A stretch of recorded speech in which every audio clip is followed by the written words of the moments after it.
Over the past 3 years, Syria's Air Force has rained death on more than 21,000 civilians. Their bodies ripped apart by exploding barrel bombs, missiles dropped on homes, businesses, bus stops, even hospitals. These war crimes have been well documented. Not so the part played by the shadowy world of offshore finance. Behind the scenes, companies using offshore tax havens were accused of supplying fuel to the Syrian Air Force. In 2014, multiple governments, including the UK and US, issued bans on doing business with these companies. But now, a new global investigation has revealed that a Panamanian firm helped these companies operate as attacks in Syria continued. That firm, Mossack Fonseca, is a key player in a sprawling, secretive industry that the world's rich and powerful use to hide assets and skirt rules by setting up front companies in far-flung jurisdictions. More than 300 journalists trawled through millions of leaked records from Mossack Fonseca to expose an alarming list of clients involved in bribery, arms deals, tax evasion, financial fraud, and drug trafficking. Behind the invoices, emails, and paper trails are real victims. In Russia, businessmen kidnapped orphan girls as young as 13, raped them, then sold them to others for sex. After this rape, I was aching all over. I started very much fearing men. I felt as though they wanted only one thing, only sex with me.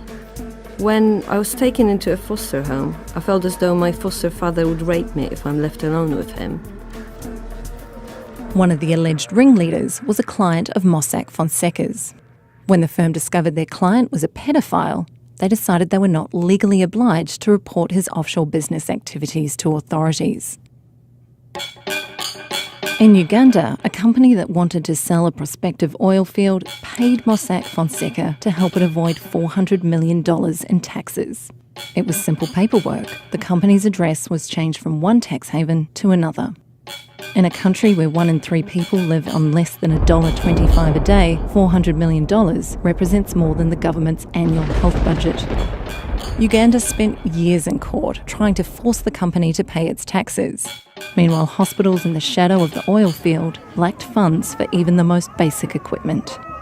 Patients slept on floors. They were asked to bring their own medical supplies, like sterile gloves and cotton balls. It was a surprise to me because I expected all this equipment to be at the health center. When all these things are not there, nurses say we cannot work on you. At times, we are forced to leave and return home unattended to. Some women have lost their lives and babies. Uganda ranks among the worst 10 countries in the world for high maternal, newborn and child mortality rates due to a lack of access to good healthcare. The offshore industry has recently come under fire for enabling dubious activities like these. But firms like Mossack Fonseca have helped clients continue to operate behind a veil of secrecy.